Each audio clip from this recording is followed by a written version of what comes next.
política es la organización civilizada y la convivencia, no es solo el poder. Hemos confundido poder político con política. La política es una palabra noble cuando la entendemos bien. Así que si confiamos en nosotros mismos, somos capaces de organizar, de comunicarnos, de dotarnos de confianza mutua, entonces podemos confiar en la política. Si se la dejas todo a los profesionales, las cosas cambian. Ya no puedes confiar lo mismo porque obviamente están buscando más poder.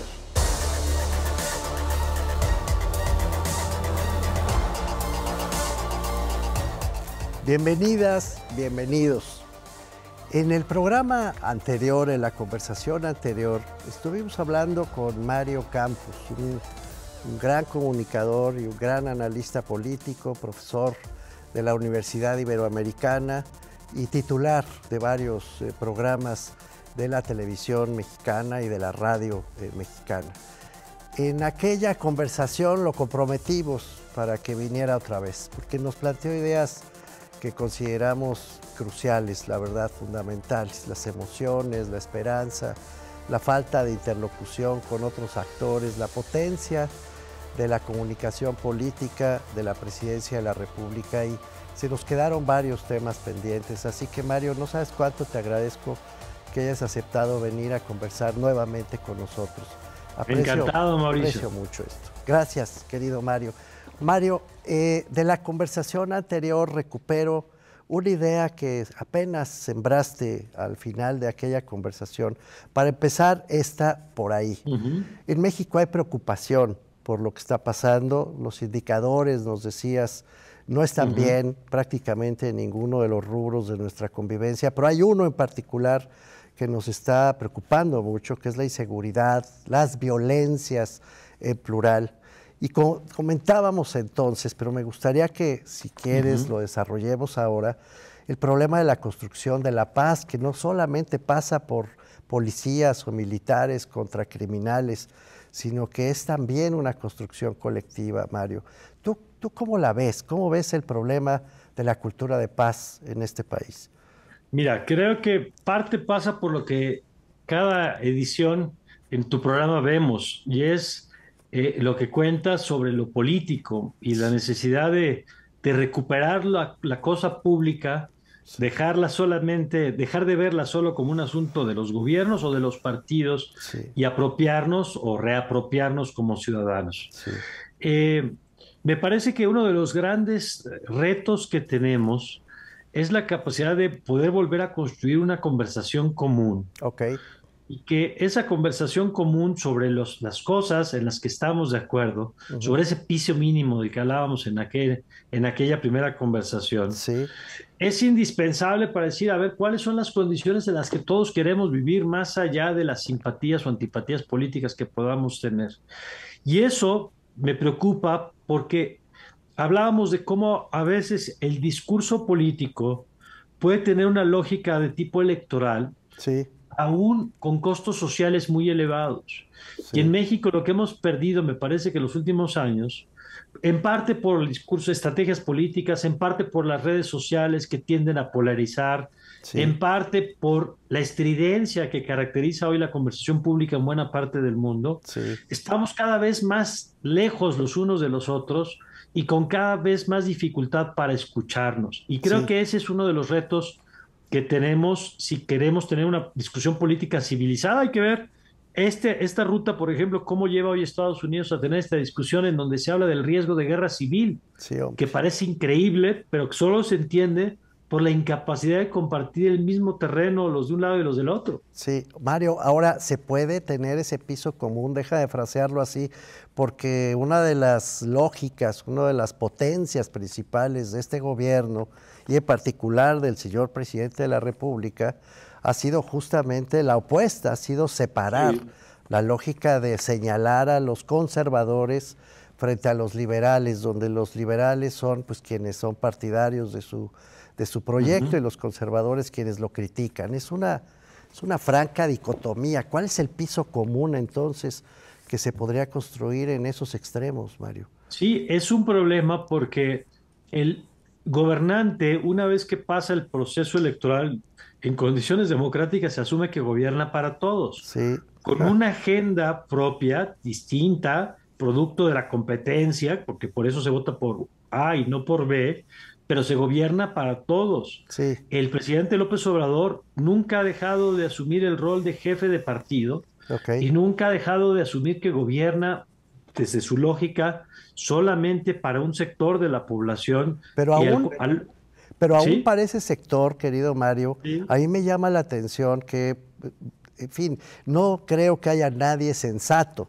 en este país que pueda estar en contra de la idea de que por el bien de todos, primero los Sí, sí, sí, pobres. sí, sí. Nadie sensato podría estar en contra de eso. ¿Por qué? ¿Por qué no construir a partir de ahí ese piso común, por ejemplo? Tengo Claro. por lo menos eso. Mira, yo creo que hay un problema de origen y es algo que Rafael Cardona, quien tú conoces bien, Sí, muy bien. me gusta cuando dice Rafael Cardona que el problema del presidente no es la superioridad moral, sino la exclusividad moral. Y el problema de la exclusividad moral es que no te permite reconocer a los demás. Sí, Y ese es el gran punto, esa es la gran tragedia que permite sentarte con el que piensa diferente a ti y reconocer que el otro tiene derecho a pensar diferente, la pluralidad, que es la condición mínima. Y entonces, cuando tú reemplazas la idea de pluralidad por la idea de pueblo, por ejemplo, sí, que el pueblo es homogéneo, comparte sí, una misma visión, etcétera, sí. y te quedas con ese relato y no con el de sociedad que es diversa, antagónica, pero con un antagonismo legítimo de quienes piensan de una manera y de otro. Entonces, sí se vuelve muy complicado construir un discurso de paz cuando desde el poder mismo se está regateando el derecho del otro a tener una postura que puede o no coincidir con la tuya. De acuerdo. Esa es una de las amenazas más fuertes a la construcción de paz, yo creo, en este momento. Yo creo que vale la pena que hagamos aquí un pequeño corte, querido Mario, porque me gusta mucho cómo lo estás fraseando. Para poder construir paz necesitamos entrarle también entre todos. Igualdad y paz, ya llevamos dos. En algún momento tendré, me perdonarás, que añadir corrupción, lucha contra la corrupción. Pero sí, tenemos que encontrar ese piso común, lo dices muy bien. ¿Te parece que entremos a eso, pero después de un corte? Querido Mario, no se vayan, estamos hablando con de veras un gran analista político y un gran comunicador, Mario Campos. Volvemos enseguida.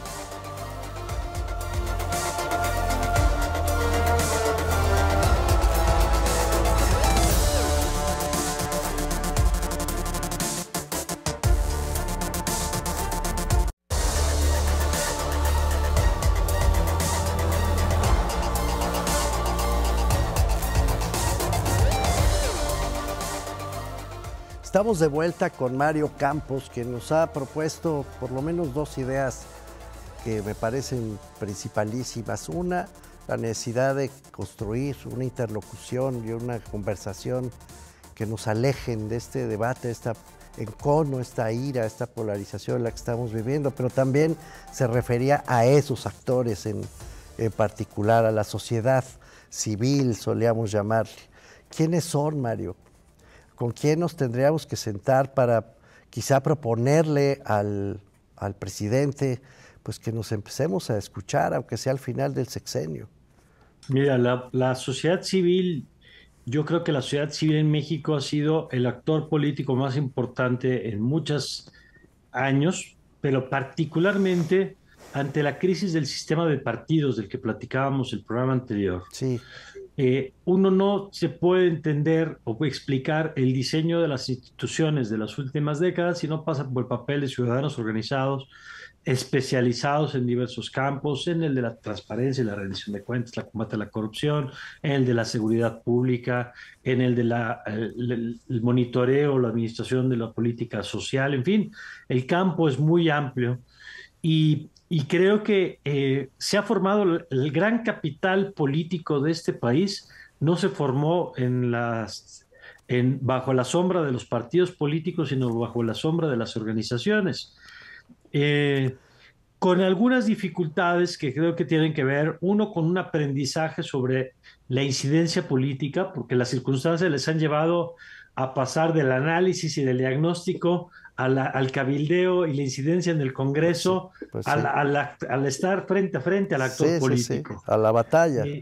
y a la batalla. Y entonces ese proceso no ha sido fácil porque no son personas que se formaron ni en esa lógica ni con esas herramientas. De acuerdo. En el proceso han adquirido muchas cosas, el surgimiento, sobre todo el sexenio pasado, de los colectivos, Sí, en donde entendieron que era más importante hacer músculo y sí, no tener cada quien su agenda, sí. la capacidad, la habilidad para desarrollar estrategias de comunicación, más allá del desplegado con los abajo firmantes, que les consume 15 Que, días para ponerse de acuerdo. que solamente leen los abajo firmantes. Y que para tu mala suerte ese día entró un huracán y nadie se enteró, Sí, ¿no? claro, sí. Y entonces entender otras formas de comunicación más sostenibles a lo largo del tiempo, con Sí, mayor impacto, más accesibles para el público no especializado. sí. Yo creo que ahí hay un capital extraordinario que no ha desaparecido, Pero del pero que otro la ha lado hay pasado un muy muro, mal. Mario. Del otro lado hay un muro. Pueden Así es. existir todas estas estrategias. Sí, sí, sí. Tú eres experto en la agenda Sí, sí, pública, no sí. solo porque conduces un programa que ahí se llama, sino porque es tu área de experiencia, de Claro. desarrollo. Y bueno, pues la agenda pública se construye en la medida en que efectivamente hay puertas abiertas, interlocución, pero no un muro. Claro, la tragedia de la sociedad civil organizada en México es que descubrió de una forma muy dura que cuando el poder no le reconoce el carácter de interlocutor, su capacidad de influencia se vuelve mucho más pequeña. Que de eso se trataba. Pues sí, porque de eso se trataba, claro, desde la lógica del poder y entonces la Eso quería, sí, capacidad en esta lógica de tres actores, ¿no? La clase política, los medios de comunicación y la opinión pública. sí, Cuando la clase política desoye a los ciudadanos organizados, sí, la fortaleza está en la capacidad de hacerse escuchar en los medios por un lado y de hacerse escuchar entre la opinión pública. ok. Y esa es la gran batalla, digamos, me parece, de este tiempo en particular, y de la construcción de alianzas pues, con los actores políticos que sí estén dispuestos, interesados en escuchar, ¿no? Ahí me llama la atención poderosamente algo, Mario, que es la idea según la cual la sociedad civil, la gente, los ciudadanos comunes y corrientes están dispuestos a participar y no creo que eso sea cierto, por una parte. Pero por la otra me llama la atención la tolerancia que hay en este país contra los actos ilegales. Al revés, lo dije mal, a propósito de los actos ilegales. Todo el mundo los acaba normalizando. Fíjate, antes era ilegal no dar información, antes era legal Mm. poder negarla, ahora es ilegal. Antes era legal no Ujú. tener archivos, ahora es ilegal. Antes era legal poder asignar contratos, ahora es ilegal, etcétera. No te quiero aburrir. Hay una larga lista de Sí, normas sí, sí. que se fueron creando en este siglo, pero no se usan, Mario. Y la sociedad acaba normalizando esos procesos ilegales y por lo tanto, pues en buena medida convalidando y haciéndose cómplices.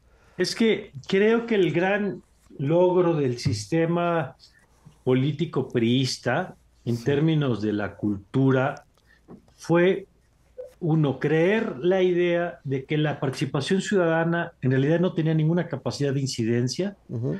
y dos, que aquellos que participaban en política lo que merecían era la sospecha ciudadana.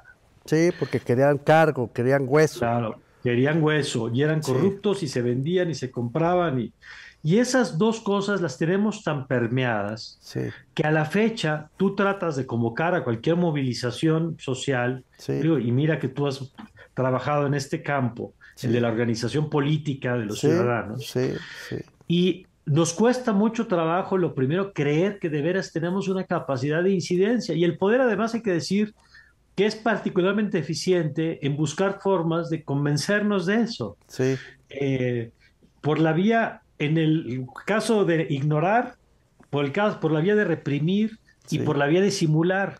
Ok, Por cualquiera de las tres rutas ha ok, sido ok. altamente efectivo para convencernos Sí, de que organizarnos no tiene razón de ser. Y tan es así que hoy, por ejemplo, si tú percibes el ánimo nacional, pienso en el 24, sí, ya hay una narrativa, por ejemplo, que presupone que el gobierno ya va a ganar Morena, sí, Con lo cual, mira, puede ser, yo te diría, si hoy fueran las elecciones, pero en política las cosas cambian muy rápido por Así es, múltiples razones. así es. Contexto internacional, contexto nacional, perfil de los candidatos, desarrollo de las campañas. Sí, ¿Cuál va a ser la cosa que va a tener el elector? ¿Qué va a buscar el elector a la hora de votar en el 24? Como en el 18 era la corrupción. No sé si en el 24 va a ser la corrupción o va a ser otra cosa, pero se van construyendo narrativas muy potentes que a fuerza de repetición se acaban terminan siendo verdad. interiorizando. Suena a lo largo de la historia eso, querido Mario. Déjame hacer aquí otro corte permíteme regresar para que situemos a México en el mapa del mundo, porque parece que somos una parroquia, ¿no? Y no Sí. es cierto. Volvemos, estamos hablando con Mario Campos. No se vayan, es rápido este corte.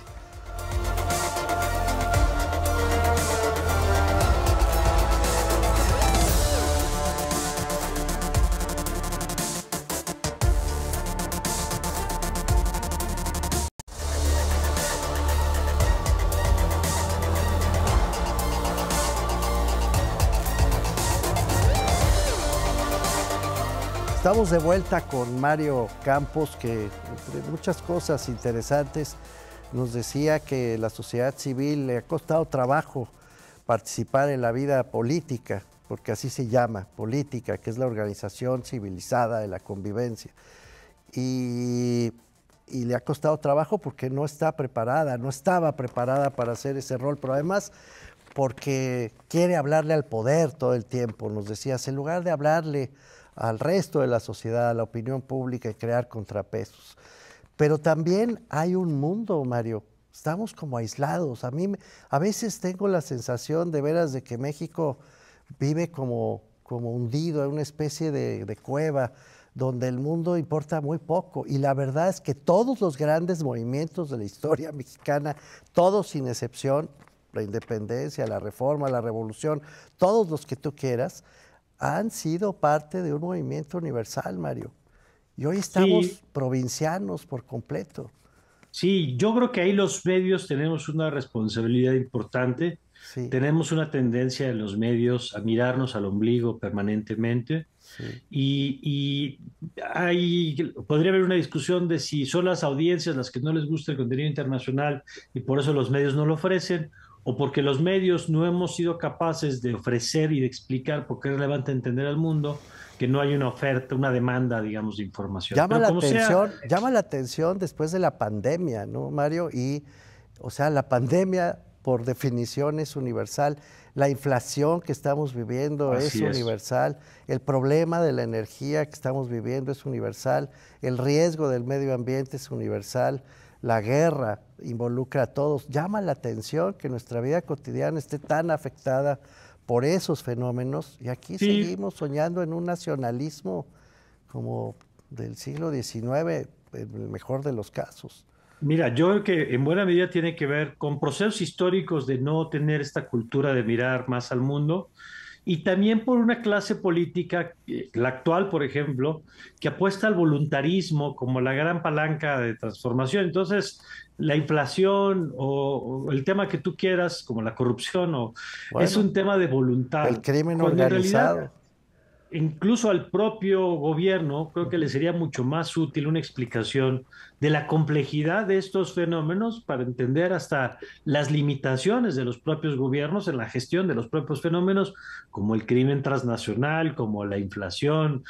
Mira, yo creo que es uno de los grandes retos que hoy tenemos porque veo los grandes temas de la conversación mundial y entonces tienes, por ejemplo, en el tema ambiental, que Bueno, por definición pues no puede haber cosa más global que el cambio climático, ¿no? absolutamente.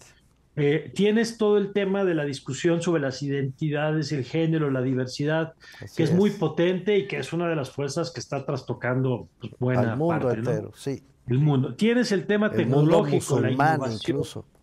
Bueno, Tan sí, fuerte es que ya le así es. pegó al mundo islámico. Sí, Así es. Y sí, tienes el tema tecnológico en términos de automatización, sí. inteligencia artificial, procesos, industria 4.0, robots, todo lo que quieras, que son creo que tres temas que de entrada desde hace varios años nos obligarían a entender cómo nos estamos parando frente a esos dos grandes fenómenos. Sí, Pero a eso le agregas lo que tú bien apuntas, un contexto internacional con unos niveles de conflicto, pues que hace décadas no veíamos, tanto por el estrés económico, que sabemos que es como las matrushkas, ¿no? El estrés Sí, económico que genera estrés social, que sí, genera estrés político. sí, Entonces, estamos en un proceso que es inevitable que genere consecuencias sociales, políticas importantes, sí. y que yo te voy a decir, Mauricio, a mí a veces me sirve para preocuparme más y a veces me sirve de consuelo. Por ¿Por qué ejemplo, de consuelo, Mario? Ayúdanos. porque qué bueno que preguntes por el consuelo para no Sí. hablar de la otra. ¿Por qué? ¿Por qué? Ayúdanos a sentir lo mismo, porque Porque mira, yo a veces creo que buena parte de las decisiones que hoy estamos tomando nos llevan a caminos equivocados. Y entonces mi único consuelo que de pronto encuentro es entender que hay procesos en donde los países son más grandes que sus gobiernos. Y pienso concretamente, hace poco estuve ahí en Guadalajara sí, y me pareció muy interesante platicar con gente, con familiares incluso que están en industrias de estas de tecnología sí, y entender este hub que se ha generado ahí de capital, de sí, ingenieras, sí, de ingenieros, de gente que está en temas de sistemas sobre todo, sí, fantástico. y que es interesante cómo tienes las condiciones para que más allá de quién sea el gobierno estatal, federal, de este lado o del otro lado de la frontera, Sí, eso tiene una inercia como la industria automotriz o como otros sectores de la economía, sí. que desmantelarlos, desarticularlos, no es que sea imposible, pero cuesta mucho trabajo también. Ahora, Y que así como hay inercias de pronto negativas que nos cuesta mucho trabajo frenar, como las espirales de violencia, sí, también de pronto desarticular. Sí se pueden frenar, por supuesto, y se pueden hacer cosas por que supuesto. facilitan o que dificultan, Sí, pero son procesos históricos que a veces también creo que nos permiten ver una perspectiva más amplia. Así como dices, hay que tener la mirada internacional para dejar de vernos al ombligo, sí, hay que también tener la mirada en el tiempo. Y sí, a lo mejor de eso nos acuerdo. ayuda a lidiar un poquito con las angustias de cada semana. Bueno, y pensando en un fin de sexenio muy difícil, nos queda creo que un minuto, querido Mario, se va muy rápido el tiempo, pero déjame hacer este añadido a propósito del mundo todavía. El señor presidente de la República ha insistido mucho en cambiar, deja de ponerlo así, de lado, cambiar de banqueta en el concierto del mundo. Es decir, es evidente que hay un conflicto con los Estados Unidos y que hay un renacimiento de la amistad con Cuba, hay un renacimiento de la amistad con Venezuela, es decir, con aquello que en el sexenio de Echeverría se llamaba los no alineados, ¿no es cierto? Mm. Pero en todo caso hay un nuevo bloque político mundial al que el presidente se adscribe claramente, inequívocamente. No es esto una conjetura, lo ha dicho Ujú. repetidamente. Eh, Tenemos ya un minuto. ¿Se puede, Mario? ¿Se puede cambiar de lado sin pagar consecuencias como dar al traste con este tipo de tecnologías en No, no desarrollo? se puede. Estamos viendo en Asia momentos de tensión importante, en Europa el conflicto que no habíamos vivido desde la Segunda Guerra Mundial, en Europa en estas características. Y lo que nos salva, el otro día lo decía Jorge Suárez Dávila y me gustó mucho, lo que nos salva es estar en el barrio correcto, Mauricio. Ok, El barrio correcto es el que hoy goza de un poquito más de estabilidad y de perspectivas. Yo creo que el presidente se equivoca en eso también ok. y que las decisiones tienen mucho riesgo, pero que, insisto, son sexenios, no milenios, y que ojalá los procesos históricos y de integración y en todos los sentidos, económica, cultural y de ideas, sean más potentes de lo que los resta en los meses por venir. Que así sea. Amén, querido Mario. Muchas gracias por haber estado con nosotros. De verdad, Hombre, gracias Mauricio, como muchísimas siempre. gracias. Abrazo. Gracias. Mario Campos estuvo con nosotros y nosotros nos vemos en la próxima conversación.